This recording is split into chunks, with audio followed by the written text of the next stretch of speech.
Hi everybody, I hope everyone's doing well. This video I will be sharing with you guys my favorites in the month of June, so if you guys are interested, do stick around. So the first products I want to share with you guys are the skincare products I reached the most for. So in terms of cleansers, these two I've shared with you guys in my updated skincare routine. First and foremost is the Glam Glow Mud to Foam Thirsty Cleanse Daily Treatment, and this is how it looks. It comes with a pump applicator. I thoroughly like this for initially removing product from my skin. So you apply it on dry skin and then you little by little add or introduce water, and it turns into a foam, and once you rinse it off it feels absolutely clean, but because of its ingredients it really leaves the skin feeling supple versus stripped of essential oils. The second one is the Suqqu Refining Foam, and this one it's only been in Vancouver in the past month that I've reached for it almost on a daily basis. It's just a very high quality, uncomplicated cleanser. So I would put it along the likes of maybe Fresh's Soy Cleanser or even Cetaphil, but just a much higher level of quality in terms of the refinement in the formulation and the texture of the product itself. Universal Oil in number 1. This is my second one, and it's been 4 weeks. I already finished one, and this has been my body moisturizer of choice the entire time. And because the environment is so much drier, it was a necessity for me. My skin was looking for this every time after I shower. I just felt extremely parched after. And then the second one is, this is a Sea Beauty Premium Oil. This is the Glow, which has bergamot and rose oil in it. The consistency of the coconut oil, because it is mixed with those two more premium refined oils, is in general a thinner, more refined consistency. I absolutely loved using this at night. It was my night moisturizer of choice in spite of all the other products I brought with me, and this was the combination that really worked out well. I used my Dior Capsule Total 1 Essential as a serum, and then after a few minutes, once I felt like it's absorbed, I applied the Glow, and this was just absolutely soothing in such drier conditions. Charlotte Tilbury Magic Cream, and the beauty of the product is it's not just a primer for the skin or for makeup, but it's actually a very substantial moisturizer as well. So I will do a full review or my thoughts on the Charlotte Tilbury Magic Cream very soon, and I'll go more in depth with that, but it's definitely a product which I enjoyed. Foundation that stood out for me, and I think this is really like a big deal because usually when I am outside Manila or I'm back in Canada, I really try to get my hands on as much new base products that I can in terms of trying it out and being able to have the access to them versus when I'm in Asia or Manila. And after all the trying, this one foundation is the one that really stood out for me, and I decided was really worth buying full sizes of. And surprise of all surprises, it's actually not a new product. It's a staple holy grail product which was reformulated, which is even more impressive because a lot of the times when brands try to reformulate tried and tested holy grail products of theirs, it usually is a fail more often than not, but this one was an absolute win, and it's the Laura Mercier Silk Cream Moisturizing Photo Edition Foundation. The Laura Mercier Silk Cream Foundation is, I believe, such a benchmark for medium to full coverage liquid foundations. It's a holy grail of mine. It will always be in my top 3, and the reformulated one comes in a matte version and the moisturizing photo edition version. And after trying both, my combination skin really veered towards the more moisturizing one because really it's just my T-zone that gets oily once in a while, but it's something I can control with other products. But the mattifying one, it was just too trying for my skin. If you are truly oily skin, you will love the mattifying one. I think for somebody who has normal to combination, for it to be drying me out really means that if you have extremely oily skin, that would work perfect for you. The shade that I have that is perfect for my skin tone is Bamboo Beige, which is a bit of a yellow undertone. So this is Bamboo Beige, and what I like about this product is I can actually, depending on how I apply it, I can actually get different kinds of finishes, lighter, more sheer, and applying it with my fingers, just a small amount, really gave me that BB cream-like a feel, which was lighter, but at the same time, it just had so much more coverage with so little product. So definitely a winner for me. And if I wanted a bit more full coverage, I could layer it, build in it, use a beauty blender, or use a brush and stipple it in or buff it in. So an amazing base product for me. There are two base products in terms of pens that I thoroughly enjoyed. I rediscovered the Clinique Airbrush Concealer, and the shade that I use is 08 Medium Deep.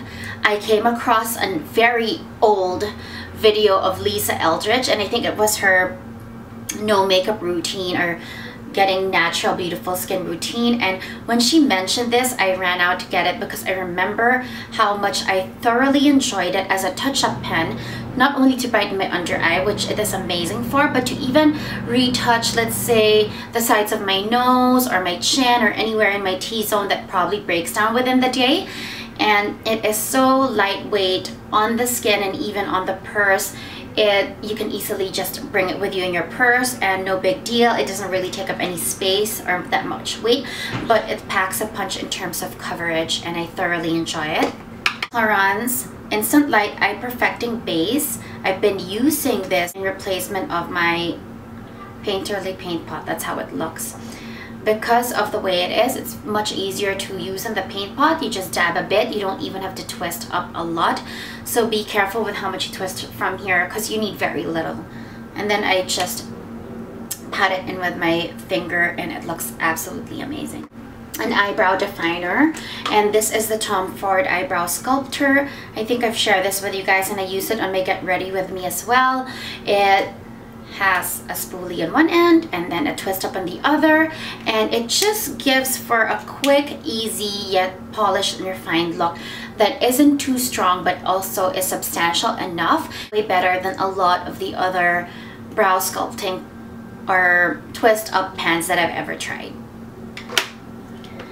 And then for mascara, this is the sample that was given to me before they launched, when it was a secret mascara, and this is Benefit's Roller Lash, and absolutely amazing in terms of volume and curling and lengthening, almost all in one. And really, sometimes even without a lash curler, it delivers an amazing lash for daily or something that you can build up for the evening. There are two palettes which I gravitated towards so much this month, maybe because they're also the ones that I really just did bring, but for eye palettes I actually did bring another palette, but I rarely reached out for it. The one that I reached for the most is the IT Cosmetics Naturally Pretty Celebration palette, which is the second palette. This cozy shade right here was something I couldn't live without, and the transforming shimmer shade was what I used on an almost daily basis. That's how it looks. It's actually largely what I have on, and then if I do want to try other shadows, I just build on that, but those two are the base. And then for blushes, the Hourglass Ambient Blush. I think this is truly great value for money. I am a big fan of the ambient blush. I think it gives you that beautiful glow to the skin, not too sheer but also not extremely pigmented. Luminous Flush is a favorite for brightening the apples of my cheeks. And if I didn't want to do a bronzer, Mood Exposure was a good, like, just warm my complexion without any contouring or heavy contouring. This is the Mario Badescu Skincare Lip Wax. It is only $5. I got this from Friends Beauty Supply, but I think this is like a much better version of Carmex, or it When I purchased this, I think it only had 5 ingredients. Really nothing out of the box. It was beeswax and shea butter, but it's the way that they put it together, and it didn't flake, or it doesn't cause my lip to feather, which sometimes some of the other lip waxes or balms do, but this was just amazing. And it's also lightweight enough that it's easy to layer with. So sometimes even just this with my hands, and then I just use a lip liner to define my lip and fill it in a bit, is amazing.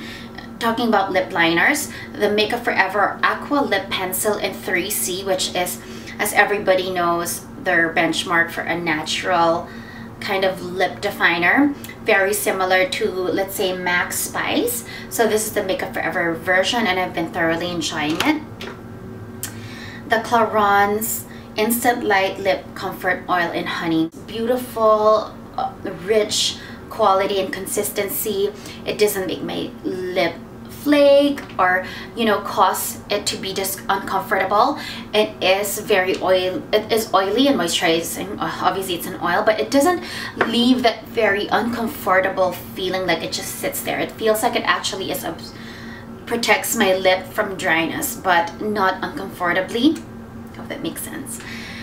Tom Ford Sheer Lip Color in the Buff. Very moisturizing. This one is a bit slightly too pale for me, but what I do is I layer this with a lip gloss, a bright pink lip gloss, and everything is fine and dandy. Or even sometimes I fill in my lip with a darker lip liner, and it works out perfectly. But this, when I layer with my next favorite, which is the Bare Minerals Marvelous Moxie Lip Gloss in Rebel. Absolutely gorgeous. Does, I believe, have collagen. It has a minty smell to it, which is very refreshing. Not offensive at all, but it is so comfortable. It is much more comfortable on the lip than the MAC lip gloss, but it has such an amazing shine to it and pigmentation to it, and I was extremely impressed with the fact that the pigment that you see on the tube is what you actually get on your lip. And then for fragrances, there is one, and this is the second perfume from this brand that I absolutely finished from beginning to end. I did not have an in-between where I stopped using it, and it's from Elie Saab. This is the Le Parfum, and it is, I love it. It's, I don't know what to say. I am not good with describing fragrances, but it's beautiful for the night. It smells very feminine. It has a bit of a hint of a floral, but it's not too girly, and I think it's a very sexy floral scent. Absolutely enjoyed it for the month. For nail polishes, it's been thoroughly nude for me. My favorite was the Tom Ford Nail Lacquer in Toasted Sugar. This one, it's not very opaque as I initially thought when I tried it. When I did try it in the counter, I did have a base, which was a similar nude, the Zoya and Chantal.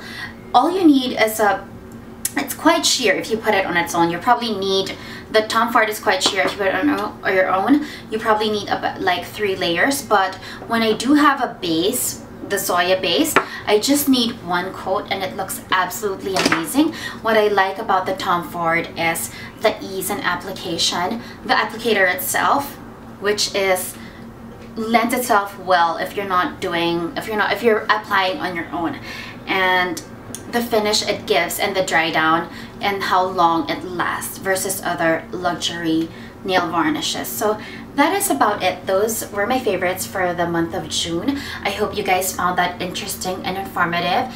If you are interested in a review on any one of these products more, just leave me a message down below. Thank you for watching, and I hope you guys have a great day or a great evening.